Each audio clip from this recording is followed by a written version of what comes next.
Good afternoon, Amanda. How are you doing today? Doing well, thank you. Good. So I noticed that you are a new patient of Dr. Patel.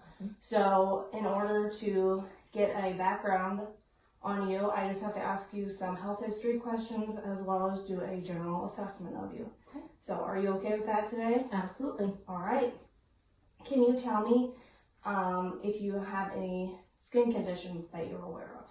I do have psoriasis from time to time. The only time that really flares up is on my elbows.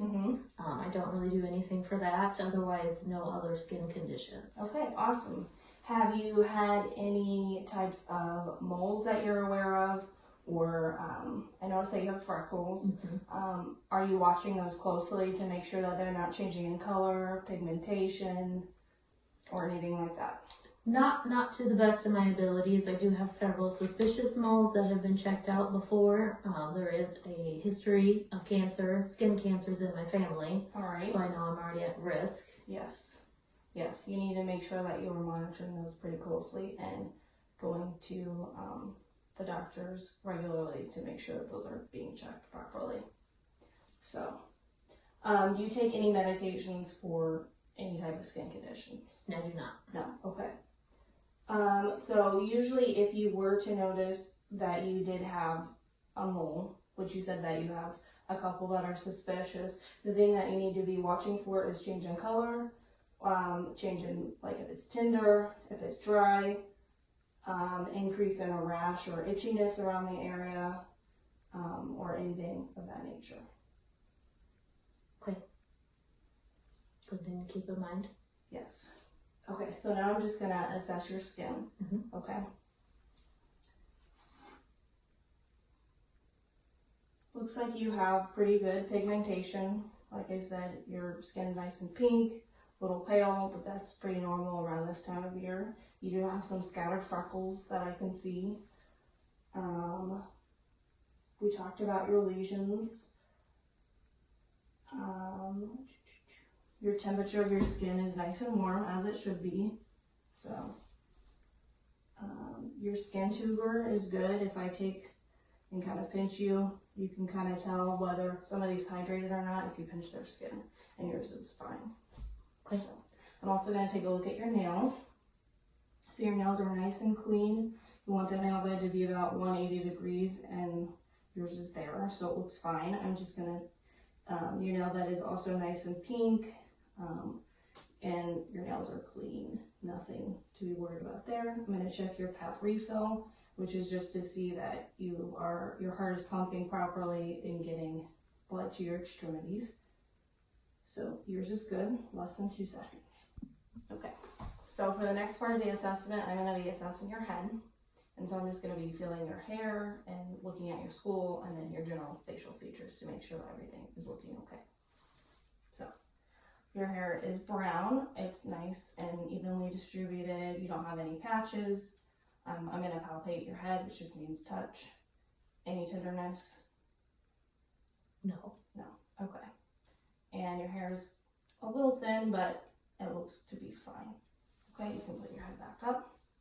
Your eyebrows are nice and symmetric. You don't have any like patches of hair in your eyebrows, and your eyelashes look fine. There's no patches in those either. It's evenly distributed as well. I'm going to have you smile and look for the nasolabial folds, which yours look great and symmetric.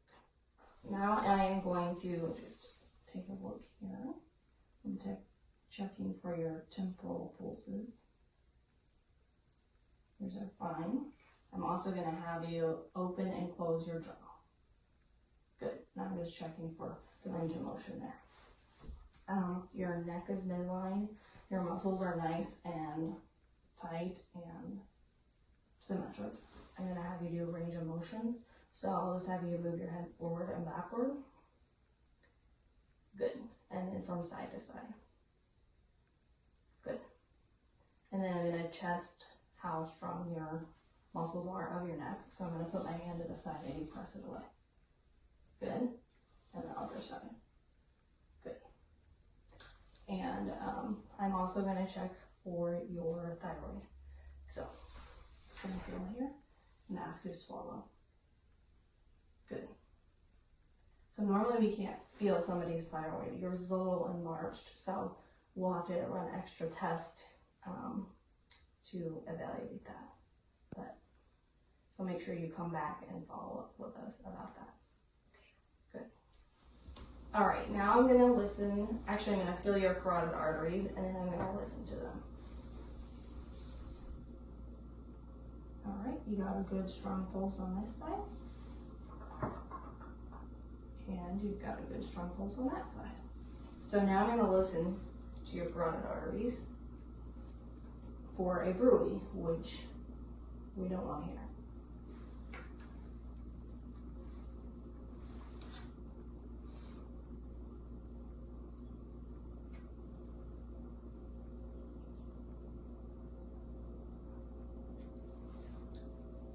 Good. Sounds good.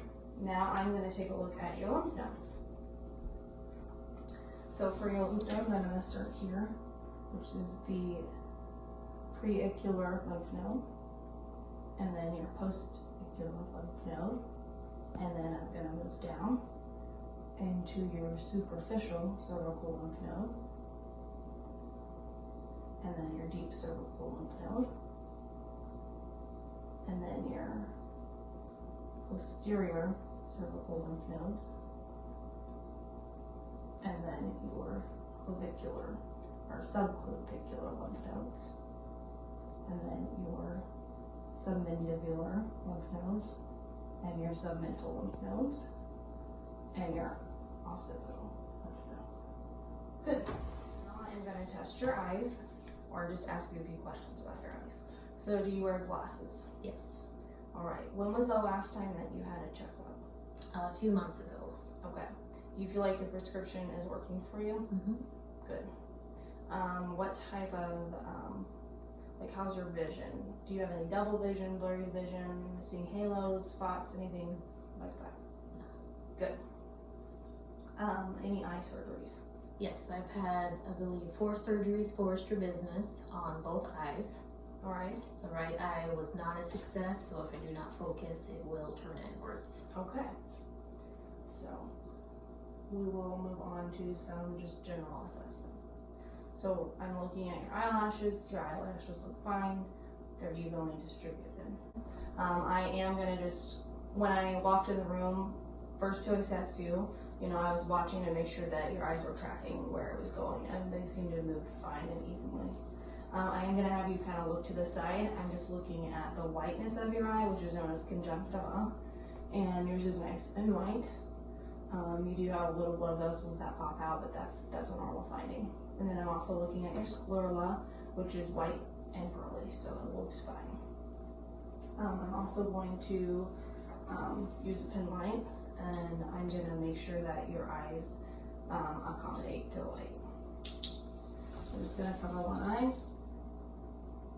Okay. Good.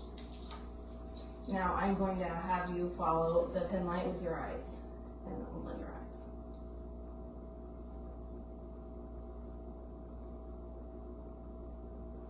Good. All right. Now I'm going to have you cover one eye with your hand, and I'm going to hold up my fingers, and you tell me how many fingers I'm holding up. 2, 3, 2, 1. Good. And then I'm going to do it on the other side. 1, 5, 4, 2. Good. And I noticed that your palpebral fissures are nice and horizontal, which is a normal finding. Now I'm going to look at your ears, so I'm going to have you turn your head to the side here. Just going to kind of pull back on it, and it's nice and firm. Any tenderness? No. Okay. I'm going to press here. Any tenderness? No. Okay. Your outer external ear looks fine. Have you noticed any like exudate, like drainage, or anything like that? Okay. I'm going to look at the other side. Any tenderness? Okay. I'm just going to take a look in your ear. Looks good. Any tenderness? No. Okay. Now I'm going to do what we call a whisper test to make sure that you can hear properly. So I'm going to come behind you. I'm just going to hold the tragus and move the tragus back and forth with one ear, and then whisper in your ear something like 50-50 and or something else like that, and you'll have to tell me if you can what I said. Okay. Okay. Tip top. Tip top. Good.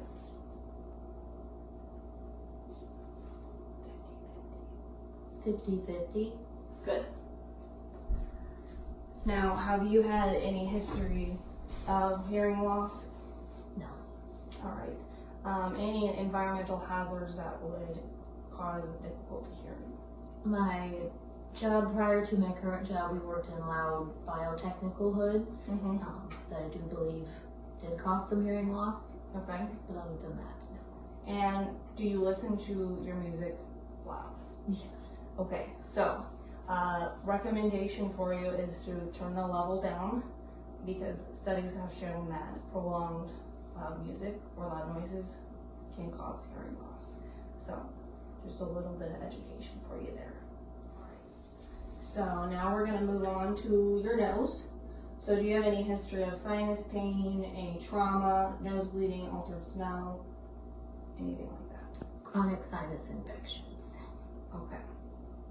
Do you take, is that from allergies? Do you have seasonal allergies? From seasonal allergies. Okay. And so is that medication been helping control the sinus pain that you're having?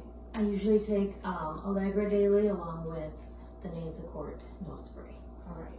So as long as that's controlling any symptoms, then it should be okay. But if for some reason it stops controlling your symptoms, come and talk to us and we can figure something else out. So now I'm just going to look at your nose. And good. Okay. Breathe in. Good. Notice no obstruction or anything. Your nose is nice and straight. And then I'm going to look at your sinuses, and you're going to let me know if you feel any pain when I'm touching them. Okay. Any pain? Yes. Which is normal for you. Mm-hmm. Okay. And any pain? Yes. Okay. Again, that's normal for you. So now I'm going to look at your mouth, your throat, and just your general mouth structure. So your lips, they're nice and pink, they're not dry, they look fine. So now I'm just going to have you open your mouth. And I'll look at your teeth, smile for me. Your teeth look good, your gums look fine, nice and pink, and they don't look to be like have any like lesions or any problems. And then I'm gonna have you stick out your tongue. Good, nice and straight, looks fine. And then I'm gonna have you say ah, and I'm gonna look at your tonsils. Your tonsils are +1, which means that they're visible, and that's completely fine. That's an expected finding. And then your palate looked to be fine as well, nice and pink and moisturized. So that's it. We're done with the assessment.